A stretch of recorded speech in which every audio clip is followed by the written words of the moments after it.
What's up, gamers? Alright, welcome back to the channel. Today we have a very special video. It's going to be the start of my brand new series for Sealed Only One Piece. So, Sealed Only is a very near and dear concept to my heart, having been like a long time TCG player. And I think it was popularized by Nim Nim for Yu-Gi-Oh! And Yu-Gi-Oh! Is like the most popular one for doing Sealed Only series. And I have not seen almost any for One Piece. I think there was one like a year ago, which is like really upsetting to me because I love watching like a progression stuff like that, and Sealed is like the purest form of that. So I'm like, oh, might as well give it a shot myself if nobody else wants to make the content. So that's exactly what we're doing today. Yeah, thank you guys for tuning back into the channel after that my 40-minute TED talk on RP Luffy. And speaking of RP Luffy, he's gonna make a little cameo, as you can see, because we are doing Sealed Only ST10. Yeah, this is obviously this is a very legitimate, ethically sourced sealed copy of the Starlight 10, the Three Captains. If you remember this came out about a year ago, right before OP05 came out, so it is a little bit dated. But yeah, you see they put they put a lot of Bandai clearly put a lot of heart and soul into making this product. Extremely high quality, as you would come to expect from the company. Sealed only for the Three Captains. So let's go ahead and open this up. So this very cool, very authentic deck box. It's quite cool. It's got all the Three Captains on it. Really nice to have a deck box included, so I don't have to use one of my my transparent plastic Ultra Pros. Then we got the instruction manual, so we can learn how to play. But I don't know how to read. And yeah, so it comes with the sealed deck.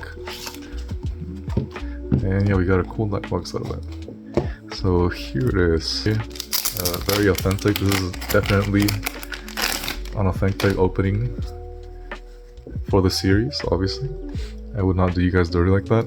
Alright, so we've got a very familiar face if you're into the One Piece competitive scene. It's the Red Purple Law. Extremely menacing leader. We obviously did not get to play at Tier 0 format Law, but we have the war stories, the tragic Vietnam war crimes that this deck got committed in the East once they released Black Maria. So thankfully they banned that for us. So yeah, we didn't really get to experience it, but yeah, you flew too close to the sun, my friend. And now you rest in peace. So, oh my god, oh. Blast from the past and the present.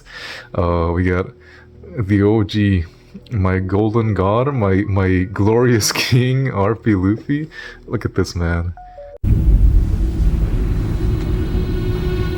Look at that subtle off-white coloring. The tasteful thickness of it. Oh my god. It even has a watermark.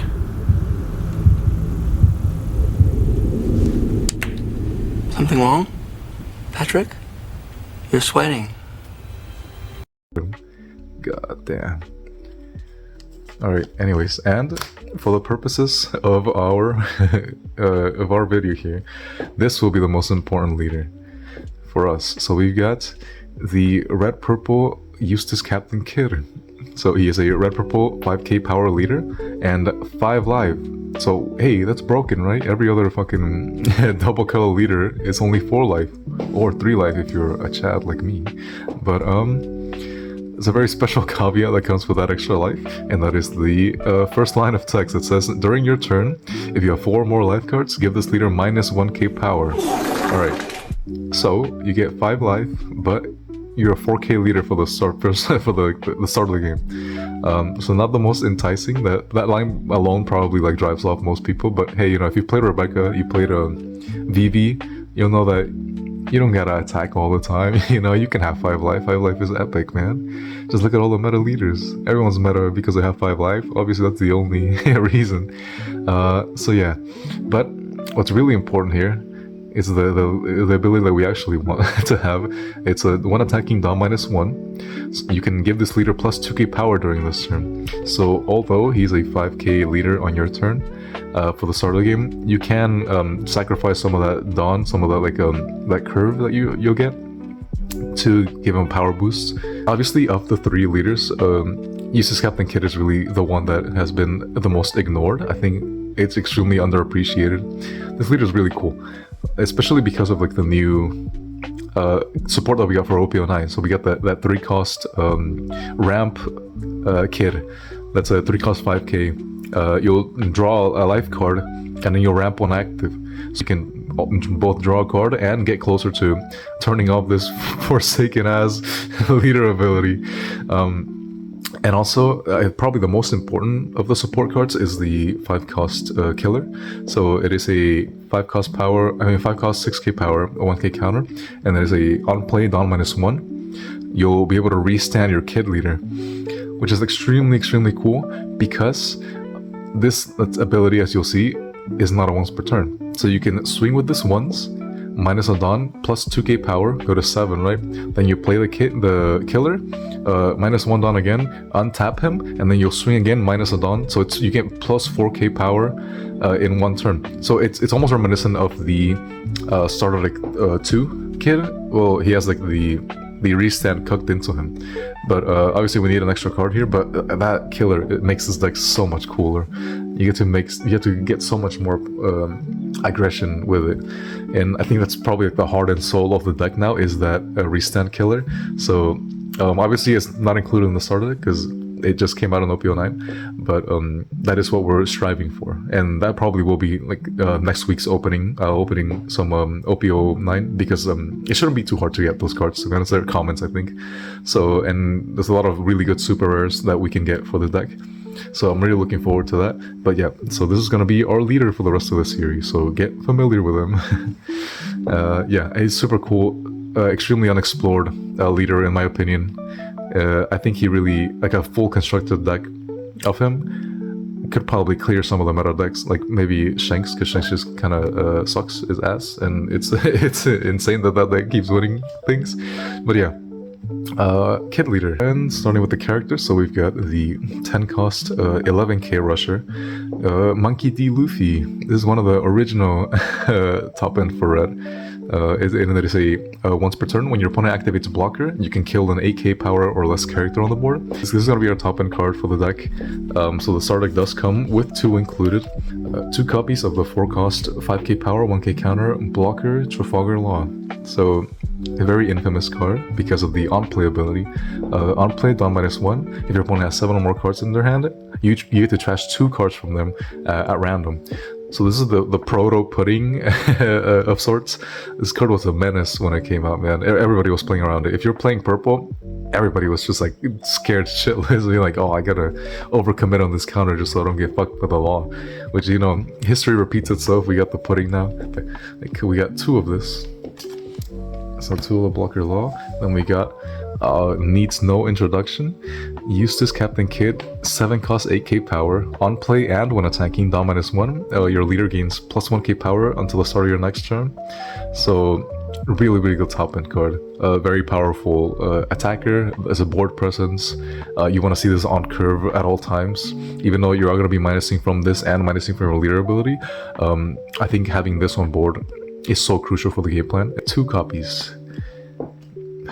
And then we've got the Roronoa Zoro, and you do get 4 copies of these. So the Nami Searcher, we're all familiar with this one as well. So Searcher's top 5 for a straw hat, bottom deck's the rest. Yes, he's a Searcher, a beautiful artwork, very nice foiling. And we do get 4 copies of this. Next we get the 6-cost 6k power Sanji. So he says 1k counter, and an on play, if your opponent controls a character with 5k power or more, he'll gain rush. So it's a 6-cost 6k rusher. It's pretty good aggro, good for tempo. So we get 4 copies of this, really nice card, very good aggro. We've got one of our first 2k counters of the deck. 2-cost Jinbe, so it's 2k power, 2k counter, and then Dante's 1 when attacking, give one of your opponent's characters minus 2k power during this turn. So we do get only 2 Jinbe. Next we got Not my GOAT restand killer, but it is a 5-cost killer nonetheless. It is a 5-cost 6k power 1k counter. On your turn, whenever you return a Dawn card from your field to your Dawn deck, you can KO a rested character with a cost of 3 or less. We do get 4 copies of this 5-cost killer. So we got 4 copies of Sachi Penguin now. Now Sachi Penguin is a 2k counter. Oh my god, the OG Gene Bart, bro. Jonathan Bartholomew. Oh my god. I used to play this shit in RP Luffy. God, man, it was so tragic. We had no fucking ramp at all, man. But yeah, Gene Bart, he's a 4-cost 5k power 1k counter. On play, you can tap 1 Dawn to ramp 1 active. Yeah, extremely cool art by Tatsuya. I love Tatsuya's art. He also drew the 9-cost Newgate from OPO2. He drew the the Ben Beckman alt art. So he's like really good. I love that artist. Really cool art style that he has. He's got like a vein fetish. You see, every single card that he makes is veiny. So yeah, we've got 4 of him. The 3-cost Heat. So it's a 3-cost 4k power 1k counter. And on your turn, whenever your Dawn is returned to your Dawn deck from the field, you gain plus 2k power to the start of your next turn. Next we've got Beppo. The Bear. He's a 4-cost 5k power 1k counter. On play and when attacking, if your opponent has more Dawn cards on the field than you, add up to 1 Dawn card from your Dawn deck and rest it. And then we've got the 3-cost Wire. So Wire is a 3-cost 3k power 1k counter. He's a blocker, and then whenever we Dawn minus, he'll draw us a card and he'll discard a card from our hand. So it's really good for deck acceleration, obviously, because the Nami Searcher is like it's sort of ass in this deck, all things considered, because she will bottom deck most of our stuff.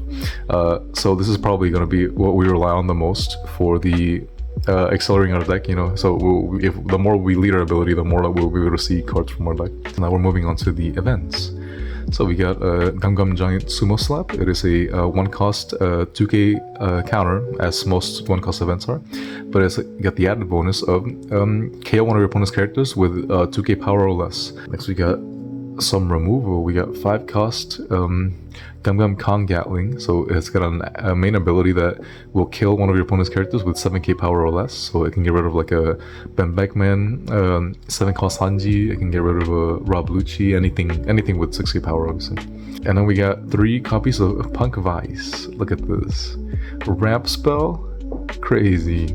It's got an activate main, so you can rest one of your opponent's characters with a cost of 2 or less, and then add 1 Dawn from your Dawn deck as rested. Unfortunately, it's rested, not active, so it's not quite it's to die for, but you know, it taps a 2 cost, so I think it's pretty good with your leader, because since you're gonna be a 4, you can like tap something and then ramp and swing at it, so you don't have to like spend that Dawn early game. And then we get our beautiful 10 foil Dawn. Yeah, it feels so cool to be doing this, man. I've been wanting to do this for so long, but I've just gotten like sort of like held back by a lot of things that are going on in my life right now. But you know, I'm back full force, and I'm hoping that I can produce pretty good content. I don't know if you noticed, I'm trying to make my voice sound a little better, because I think I was a little too sort of like monotone in the last one, but you know, my excitement for this is very palpable. So yeah, RP Kid to the moon, baby. And we'll be back with the deck list in a bit once I like sort everything out. Because this is the first episode, we are gonna go over budget, obviously.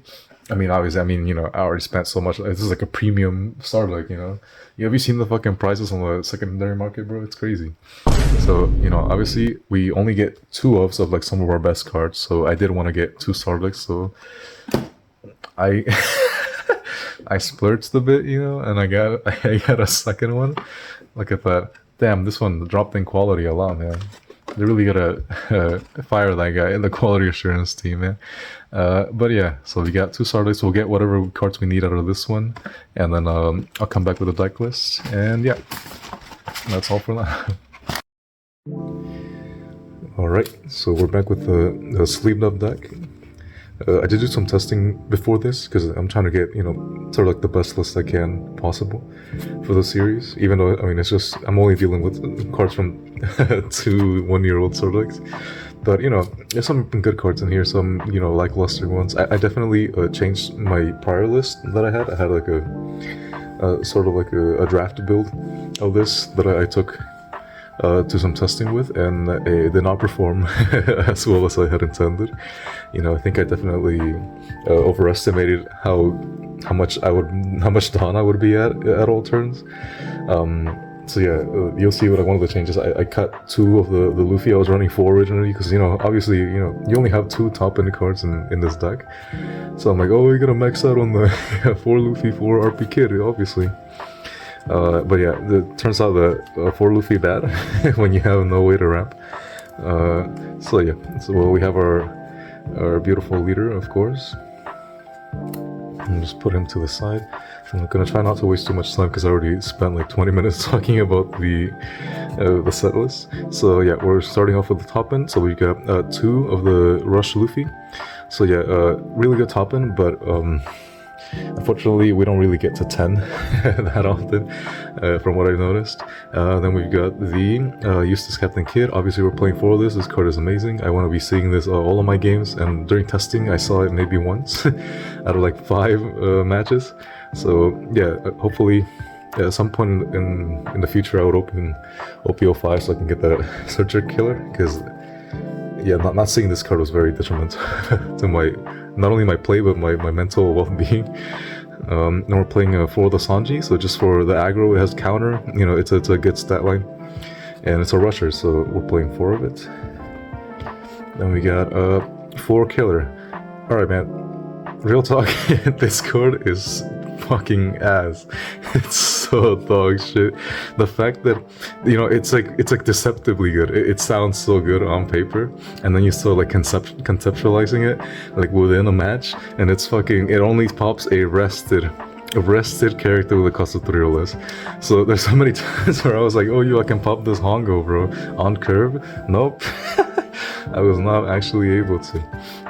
But yeah, this is definitely, I mean, it's like something that you can like combo with Punk Vice, I guess. But yeah, this card is awful. It's so bad, you know. Maybe if I run into like a Zoro, yo, this card would be crazy against Zoro, bro. Alright, we got quad Jonathan Bartholomew. So yeah, taps 1 to ramp 1 active. Obviously everybody knows this guy. Beautiful art by Tatsuya. Tatsuya has like a vein fetish. If you see all of the characters that he's drawn, he just like puts a great amount of detail on the veins. So yeah, very vascular men that he draws. But yeah, so ramp, it's a 4 cost 5k body. It's got counter. What else do you want? You know, it's a starter deck. Now I'm running 3 Beppo. Originally I was not running any Beppo in my list because I was making space for like the removal event and stuff like that, but I feel like I really do kind of need this card so that I'm not just bleeding value every time I want a leader ability where I don't actually have anything to bring my Dawn back up, because it does bring me up to some like weird turns where I'm gonna stay like at 7 Dawn for like the majority of the game. So I do like him because he's sort of like a pseudo 3-cost pudding from OP08, you know, like every time you Dawn minus, he'll ramp you 1 rested, and every time he swings, he'll ramp me 1 rested, theoretically speaking, you know, like maybe towards late game if he's alive. So yeah, we're playing him. I'm only playing 2 of the blocker law because I don't really want to be playing this on curve at all. Even though it's just like a blocker body, I do want to be using its ability most of the time, and I really do not want to be minusing Dawn too early into the game. So yeah, I'm only playing 2 copies of it, so I think it's fine at 2. Let me get like one of our most important cards of the deck. It's going to be the 3-cost blocker wire. So every time I Dawn minus, I'll draw 1 trash 1, so it's good for cycling. It lets me increase my deck acceleration, because as you'll see in the list, I'm not actually running the 1-cost Nami Searcher. I think I cut that out because I really do not want to be bottom decking 2/3 of my deck most of the time, because I'm only playing, what is it, like 10 Straw Hats out of a 50 card deck. So yeah, the odds for whiffing are like astronomical, especially because, you know, I play RP Luffy. Sometimes you fucking whiff the Nami, which is insane to think about. But yeah, you know, in this deck it will happen way more often. So I'm choosing to rely on him for the consistency. Also, he's, you know, he's not horrible. He's a blocker at worst. So yeah, I'm choosing to rely on him. Definitely max out on those copies. Then we've got 4 Heat. So Heat's really good as a turn 1 play, because he'll become a 6k leader, 6k character permanently if he does not get removed, which is really good for a 3 cost. You know, as we can see from like the Eastern metagame with OP10, where like that 3 cost 6k Sanji is crazy. So yeah, unfortunately he doesn't draw you a card when you kill him, but you know, it's heat, bro. He's heat. You gotta play for heat because he's cracked. All right. So next we got 4 copies of Zoro, the 3 cost Zoro Rusher. So this is just for aggro. I do want to have plentiful characters that I can just get instant value from, because there are a lot of removal decks in the game. Like if you're playing against Blackbeard, if you're playing against Shanks and they have like a Hongo up or something like that, they can just keep popping it with Newgate or with 7 cost Ben Backman. And you know, I want to, or against Lucci, because you know I did play against the Lucci and I got destroyed. it was not close. So yeah, I'm choosing to bump up these because you know rushers just have inherent value in being able to swing on the first turn. So yeah, we're playing 4 of him. Then we got our 2k counters. We're just maxing out on 2k, so we got 4 Saji Penguin, 4 Jinbei. We're probably never gonna play them. I think there's not a single scenario where this effect is applicable. So yeah, they're both just like 2ks, and if I get desperate, this is a 5k power. So those are our 2ks. Then for events, I'm playing, this is a weird one, I'm playing 3 Sumo Slap.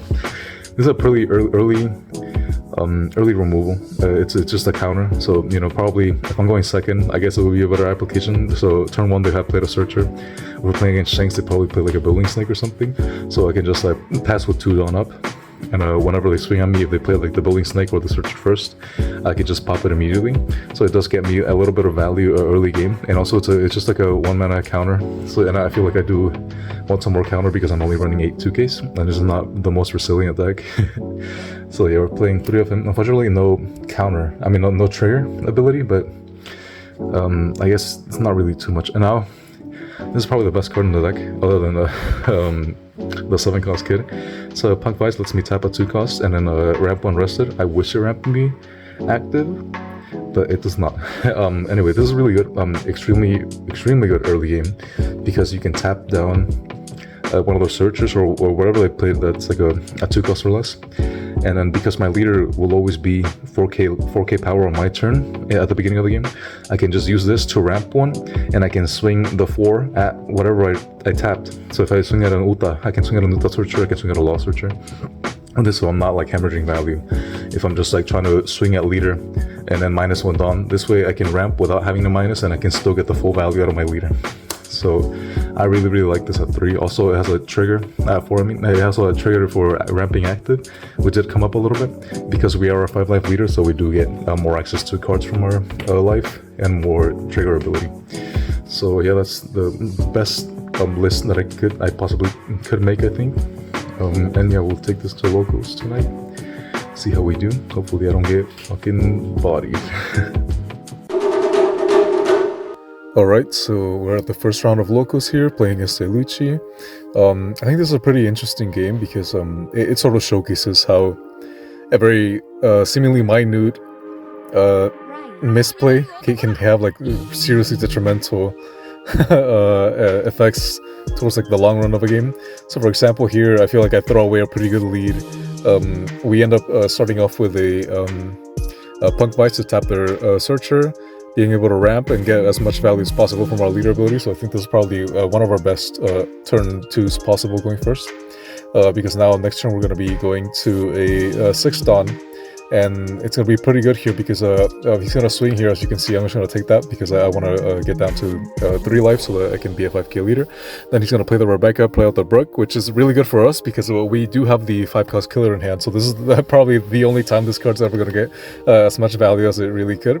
And so here, because that Brook came out tapped, we're allowed to now swing 7 with a leader, as well as trigger the killer effect by minusing it down to pop a rested 3k, so 3 cost I mean, so that was a really good play there.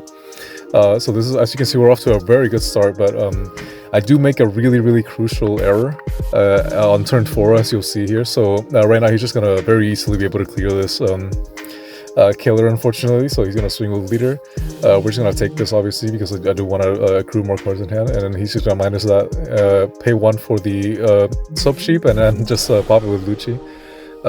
And as you can see, that's gonna be a pretty recurring pattern as we go on through this locals. But yeah, so he's able to very easily clear that.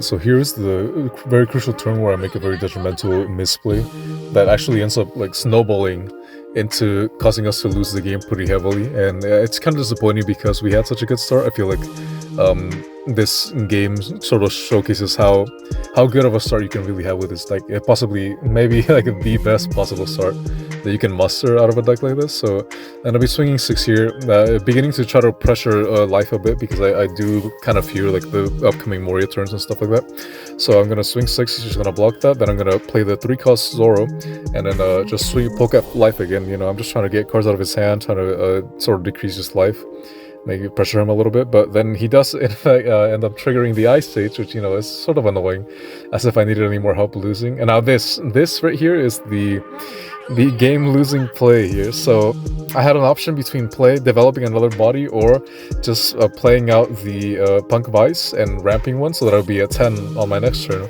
which would have absolutely been the correct play. I don't know what I was thinking. I'm gonna I'm just gonna blame the Ice Age trigger on like the causing me so much trauma that I just fucking get to kill some of my brain cells, because that was a horrible misplay I just made. So that alone just led to me really losing a lot of value here, giving him not only giving him a target to pop with the now Lucci, because obviously he was gonna fucking pop it, I don't know what I was thinking, but now I lose the counter in hand, and now the Punk Vice that could have become ramp to get us to 10 to be able to play the 10-cost Luffy. As you see, we do end up getting a 10-cost Luffy in hand. So now not only am I not able to play that because I'm at 9 instead of 10 because I didn't ramp last turn, but also I have 2 breaks in my hand in the Punk Vice and the 10-cost Luffy. So yeah, that sort of ended up sealing our fate here, and here you'll see that for the rest of the game I'm sort of just trying to crawl back, try to get some board presence here, even though I'm pretty confident that none of these characters are gonna make it to our next turn. But you know, I don't know what I was thinking, to be honest. Yeah, so I'll just blame it on the Ice Age trigger. It fucking shell shocked me, I guess. It gave me a little temporary retardation.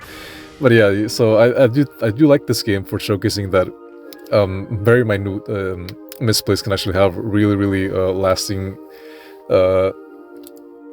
detriment to the game overall, because I do feel like it's unfortunate. It's really unfortunate, my play there, because I did throw away a pretty good lead, even though I'm pretty sure we wouldn't have been able to win regardless. But I mean, it would have been a lot closer than it is now, and as you can see, I'm just gonna be very much struggling to defend against all of this. Whereas had I not made that misplay, I would have had a 10 cost on board last turn and been able to swing up that Lucci, maybe develop more pressure. Even if he could have popped it with an Ice Age, it was still better than what I ended up getting here. So yeah, it's very unfortunate. I wish I would have seen that line sooner. But yeah, now as you can see, we're at 0 life. He's already got the Moria out. You know, oh, play the Moria. But yeah, so we're just gonna play the 10 cost just to show him that we have it, you know, get a little laugh out of it. And then yeah, there's pretty much nothing we can do here. So we're just gonna be poking a little bit, trying to get that Brook out, seeing what he does. Yeah, it's sort of like a fruitless endeavor at this point. We're just sort of like playing it out for the sake of content, you know. And as you can see, he does help me out with that a bit, because once I do swing with the Luffy, he will just end up stacking all 10 down on the Rebecca and swinging 10k for lethals. Alright, moving on to the second round of the locals. So here against another mono black deck, this time in the form of Smoker. So he actually does elect to take first away from us, which I think maybe he's fearing that we are a constructed deck, because obviously, you know, you go to locals and you expect to be playing a constructed deck, not a sealed 1-year-old starter deck. But yeah, so he's probably just trying to take some aggression out of us. I mean, with the right curve, black can still go first, because you can obviously see here that he can just like play Brook, sort of like clear off stuff. Here he makes a pretty interesting play where he sort of Ice Ages just to get the Zoro down, and then leader abilities to go plus 1k and kills it with the Brook. So yeah, so he's already not looking good for us. Here we just play the 5-cost killer. Unfortunately, he's not going to get as much value as he did last time killing those Brooks, but he will get some more value as time goes on during this. But yeah, here he just plays a Hina -4. He's on the killer, then he's gonna swing with the Brook 6. at us, we are just gonna try to counter that, and yeah, so the killer doesn't get popped there.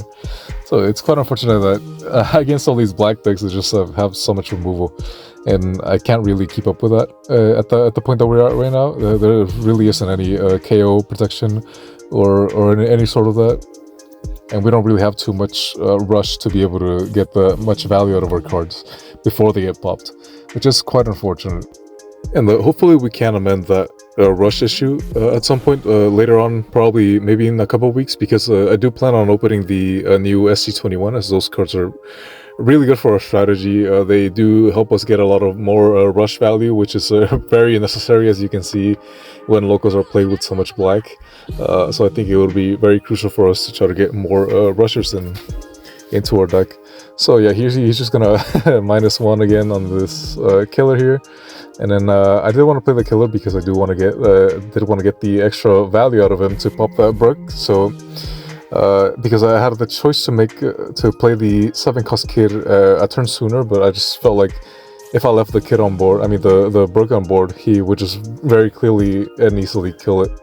So I chose to just wait a turn on that to try to pop the Brook. But I mean, just black just has all the answers, man. It just feels it just feels like it's a downward spiral, you know, uphill battle. I'm trying to clear their bodies here, and then I do make a very crucial misplay in this one again, where I choose to swing at the Hina instead of swinging at life, which could have actually won me the game, to be honest, because I just completely overlooked the fact that he can just Moria, bring it back, and then tap the Jack that's already on board to just kill it. So I really should have just swung at life there. And because as you can see here, it does come pretty close, to be honest. I do get him down to 0 life at some point towards later on. And then I get to play this 6-cost Sanji. I was really pleased with how the Sanji performed throughout this tournament overall. I think, you know, obviously he's not the best rusher that could be available to us, but in this starter deck, he's not the worst to start off with. I think it's a very good sign for things to come as we upgrade the deck forward. And then, yeah, so I would just like to sort of try to get more rushers, because I do think the solo deck is to be as aggressive as possible, as we do not have very much sustain. So same as every other one of our characters in this tournament so far, this Sanji isn't really long for this world. And you know, you can't really expect your characters to live when you're playing against black. So here the Smoker's gonna tap 5, and then play out the TCG to minus our Sanji, and then he can just tap the Jack to pop it. So yeah, it just feels like a uphill battle, man. I feel like this is like what Sisyphus must have felt like when he got cursed to fucking push the boulder up the hill, man. So yeah, he's gonna keep swinging at us pretty big here, pressuring us. We're at 0 life, so we do go for our last, you know, Hail Mary. I do play out the Sanji, try to hopefully win here. Maybe he's just fucking completely bricked up, you know. So yeah, I just sort of allocate Dawn and make 2 swings with it, and you know, just fuck it at this point. I'm gonna lose next turn regardless. So he does take it, and to just give me a little bit of hope, and then I'm gonna go ahead and swing 8 with leader, and he does end up showing me that he did in fact have a completely stacked hand here, just all counter, and yeah, it kind of sucks.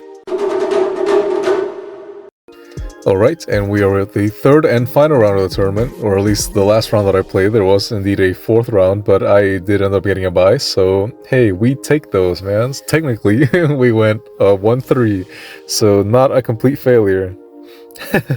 So, yeah, unfortunately we did hit 3 mono black decks in a row. This time it's another Lucci, so you know, it's gonna be much of the same gameplay here. However, this guy does sort of manage to spice it up a bit. You know, he's reviving the old the old band Enislavi here in the form of the 2-cost Uta from Starter Deck 8. So yeah, she really is just sort of an Enislavi. You can tap her every turn to -2, and then if your opponent has no characters on board, she can't be KO'd by battle with a leader. So it's functionally a stage card. And as you can see, he will be clearing my board every single turn, as is the case with every single black matchup that we're gonna face here. Oh wow, look at that, we hit a epic trigger to ramp. Oh man, I can't wait to use my Gum Giant against this Brook. Yeah, I mean, what's there to say that hasn't been said before? It's facing black, especially with a deck like this that has like no draw power, no recursion, not enough rush. My leader's 4K. I have no top end. I can't really combat anything here. No removal protection, basically.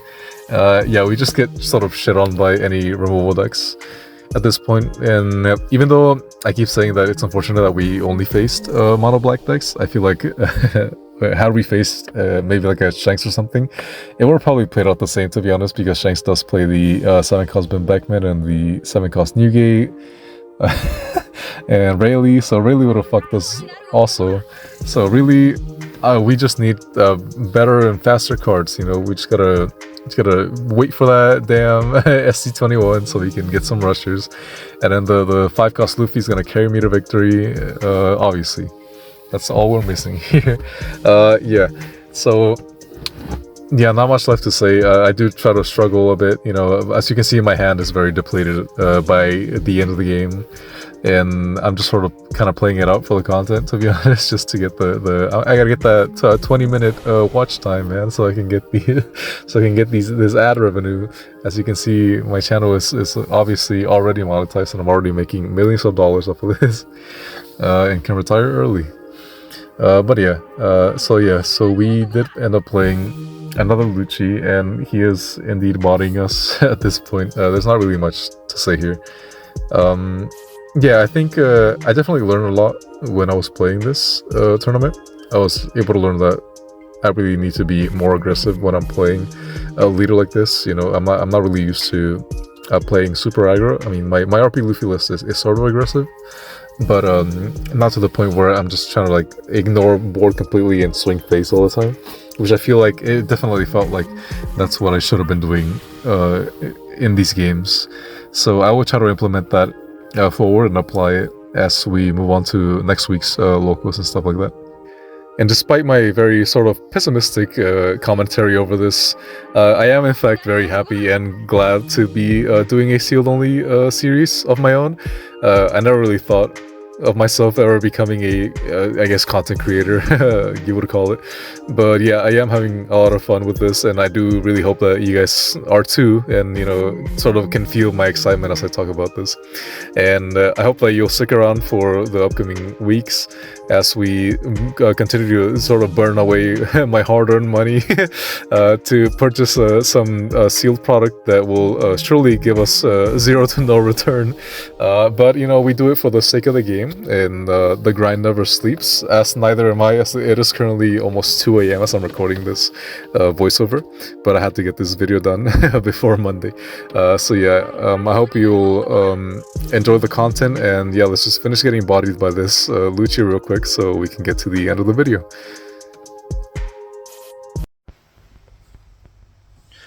Well, we're back from locals, and as it turns out, we got shit on. We got completely shit on. Very unfortunate. I was really hoping that we could get at least one win. You know, sneak one in there, maybe do some aggro, leader ability for game, stuff like that. But it was not in the cards, literally. It was not in this stack of cards for us to be able to beat 3 mono black leaders in a row. That was unfortunate. I was hoping for more diversity for our first video in the series, but you know, that's how it works. That's how it goes. That's how it goes. Black, very powerful, especially against a deck that isn't up to par with the constructed meta. You know, 2 one-year-old structure decks slapped together isn't gonna really get you any wins against Lucci. But you know, I tried my best. I think I definitely could have played it better. I feel like I wasn't using my leader ability enough. I wasn't like being aggro enough. You know, I wasn't really, you know, embracing the role of kid, man. You know, he's not supposed to play safe and live. Look at this dude. You know, he fucking stepped up to Shanks and got destroyed. He got one tap, but he has balls, man. You know, and I feel like that's what I was lacking in those matches.